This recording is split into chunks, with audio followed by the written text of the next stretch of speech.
الحمد لله نحمده ونستعينه ونستغفره ونعوذ بالله من شرور انفسنا ومن سيئات اعمالنا ما يهد الله فلا مضل له ومن يضلل فلا هادي له واشهد ان لا اله الا الله وحده لا شريك له له الملك وله الحمد يحيي ويميت بيدك الخير وهو على كل شيء قدير واشهد ان محمدا عبده ورسوله صلى الله عليه وسلم أشهد أن لا إله إلا الله وأشهد أن محمدا عبده ورسوله صلى الله عليه وسلم أما بعد فأصدق الحديث كتاب الله وخير الهدي هدي محمد صلى الله عليه وسلم وشر الأمور محدثاتها وكل محدثة بدعة وكل بدعة ضلالة وكل ضلالة في النار.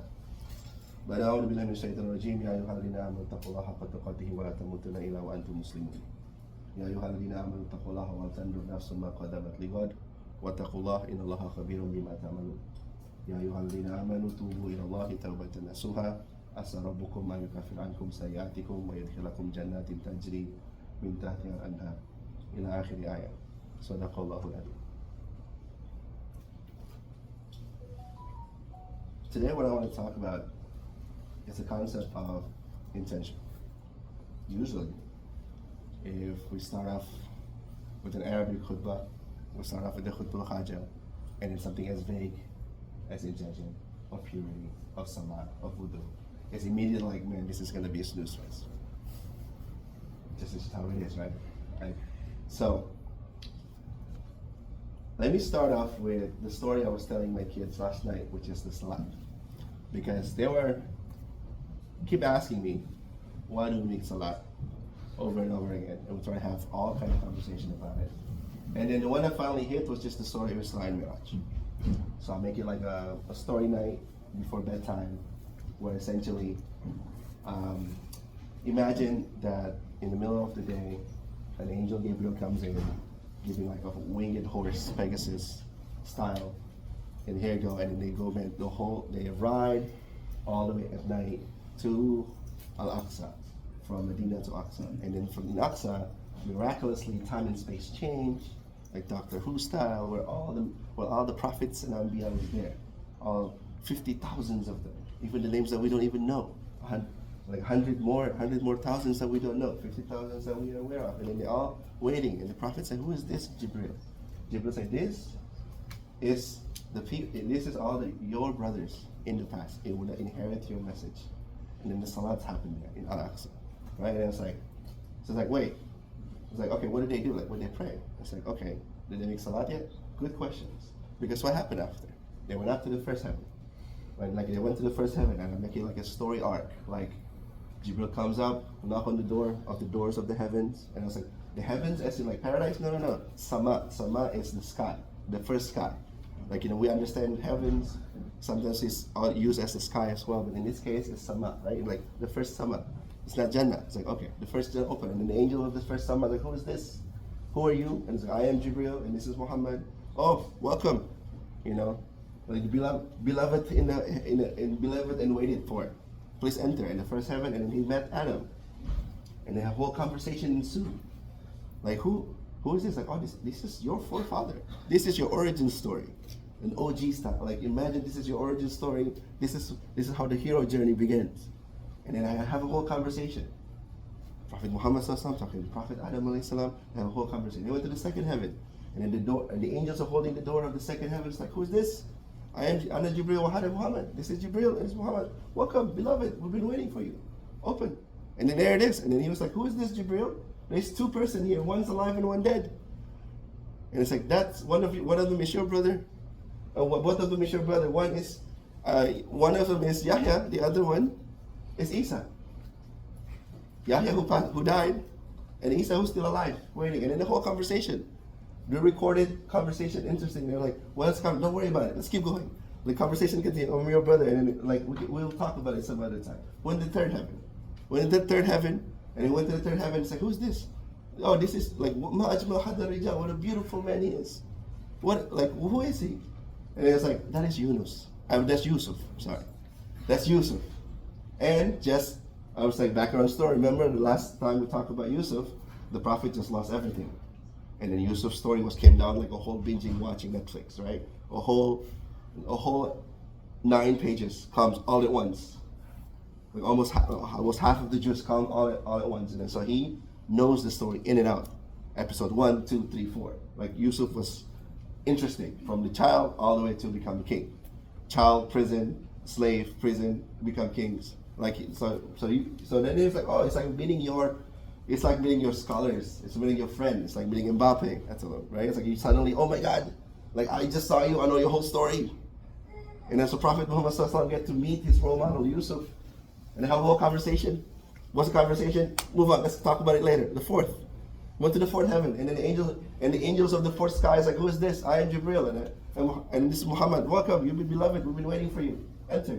And he comes to the fourth heaven, and he says like, who are you? It's like, this is Idris. Why is your body here? Like, why is your soul and your body here? Did you die here? Like, yes. What's happening? The whole story arc happens there, right? Like, and it's like, remember, like, oh yeah, I remember that, the one with the best friend of the angels, the one that went out to this.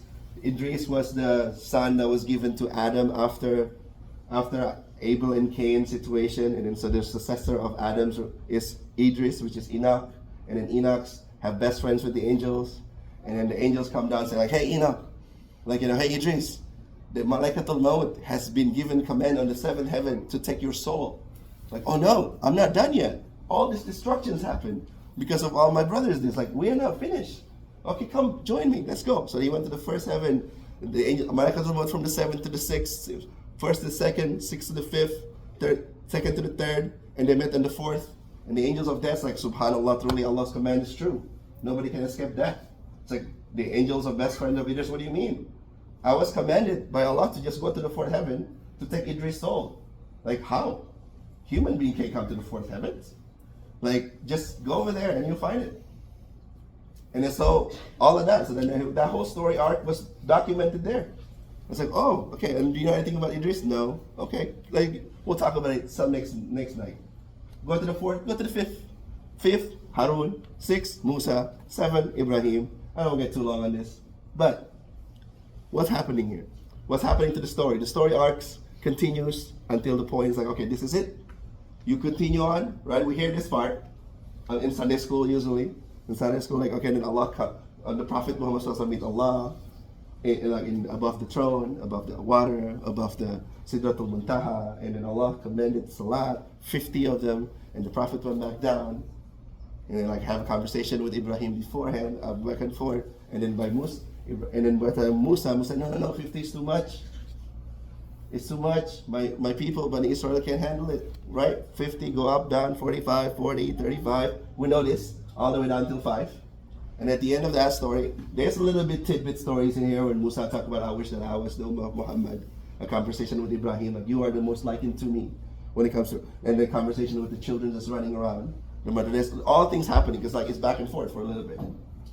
There's the whole text of this, everywhere, right? And then, but what happened then? When he finally 5, he walked down, and this is why I'm thinking back to intention. After 5, at the end, Muhammad Sallallahu, I am too ashamed to keep asking. I'm going to get down. And then a caller was called from above the throne that says, like, you will get the reward of 50 if you complete 5 salat every day. So from then on, every good deed is times 10 and into illa mashallah. We don't taught rituals like this. We don't teach salat like this. We don't teach any rituals in Islam like this. We talk about it as if an obligation without telling its rich story.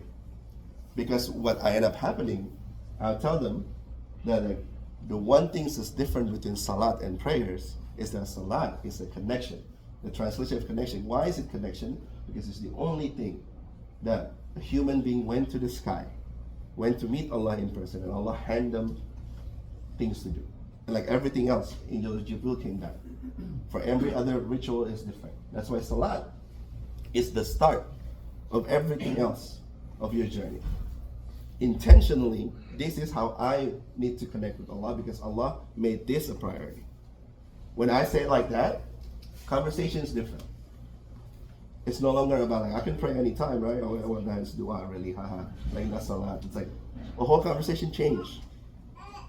You talk about rituals like that, and then you can talk about other things, like salat help you with discipline.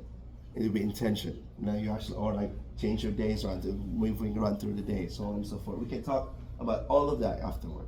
However, we have lost its credible storytelling experience to engage the heart when it comes to the worship that we do every day. No wonder then, when we have to pray, we see it as a burden. I'm sorry, not we, I don't know you guys. When it's me and my family, when I'm trying to make a jama'ah, it's a big fight. At some point, we just give up. Like, all right, I'll just go pray by myself. You pray out later. And the kids. I have 3 boys running around. Okay, you come here. Oh, I already missed the prayers. Okay, I'll come back.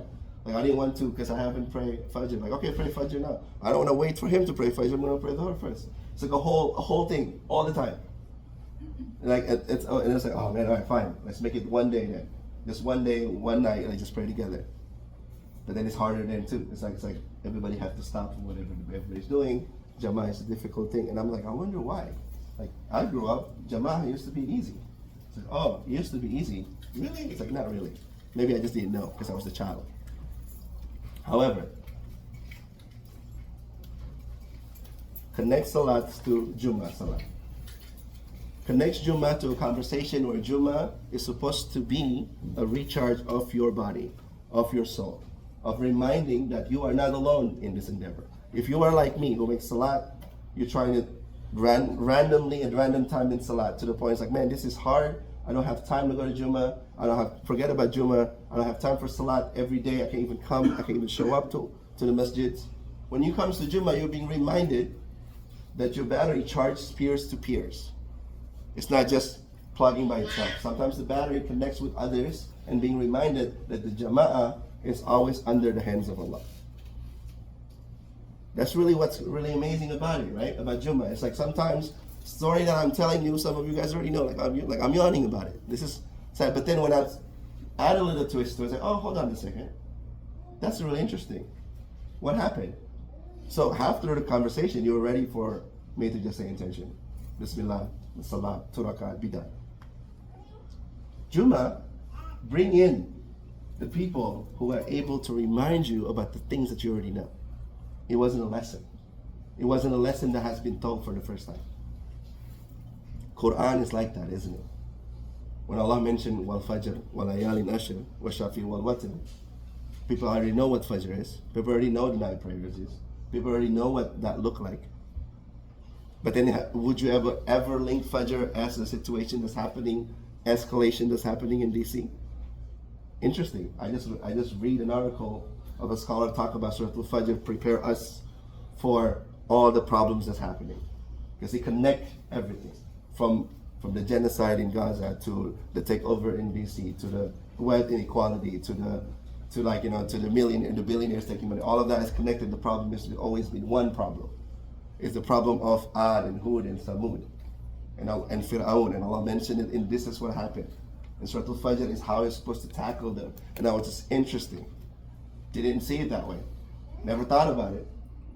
If I read it some more and I understand it, I explain it to you guys. But there was on my drive here, this is an interesting thing. Never thought about it this way. And then at the end, it's like, it ended with the soul being invited to enter Jannah. But it started with Fajr, as if to say, all the struggles that you have in between, the sun always rises, and Jannah is always going to call you. Amazing. Love it. Do I ever connect it to that? No. Whenever I go scrolling through, doom scrolling, when I see problems, I don't connect it back to the Quran. I don't connect it back that this is a problem that has happened for generations, for millennia of the devils constantly saying that, hey, be intentionally evil, be intentionally selfish, be intentionally for yourself. As long as you're okay, everybody's fine. I was like, interesting. What does Islam call? We call toward discipline as a unit. We call toward intentionally doing something that might look small, but is heavy in the eyes of Allah. We forgot that. We forgot that even in daily speeches. So when Salat comes, it's a burden. When Ramadan comes, it's a burden. When the commands come to like justice, stand out, be with your brothers, be out there. It's a burden, it's a struggle. Because everything becomes a struggle. And guess what? For a lot of people, the main key is that we've forgotten that the akhirah is real. In fact, there's people with religiosity, people who stand in minbar, ustads, scholars, mufti, and what have you, and all the other people who claim they are religious and seeking akhirah, they have left akhirah a long time ago.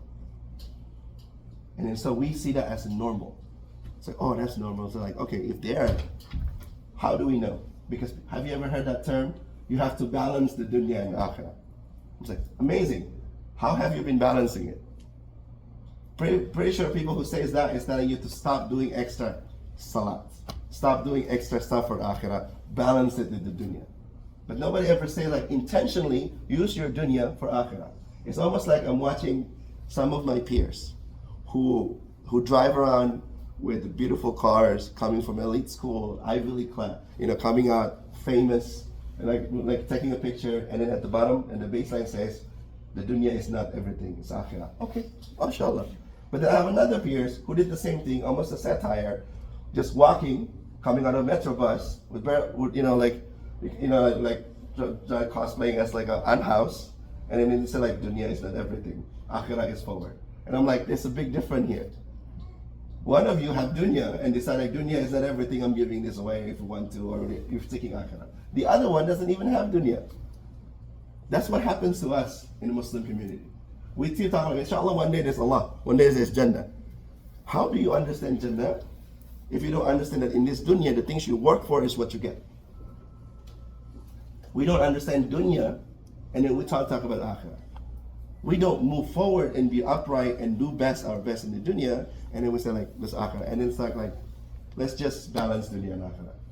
It's a shame. It's a shame that we use the devil's speech to play game with our deen. It is move forward, guys. The brothers, like if there's more people that can come on, inshallah. There's more space here. You guys are, may Allah subhanahu wa ta'ala open doors and give us all space in the best of place. Alright. So, in between the standing of the khutbah is a dua that you can ask that Allah will answer. So I'm asking you to be intentional in these rituals that we do. And to make dua, one key duas, and then Allah, you said that you answer it now. So this is what we're asking. And don't forget the people who are suffering all over in the world, and ask us to be included among the people who stand for the ummah, to be able to say to Allah, Ya Allah, this is what I've done. I'm intentionally doing this for you, so we are only seeking your rewards.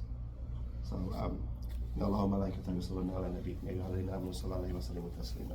Make dua for this moment, I accept it.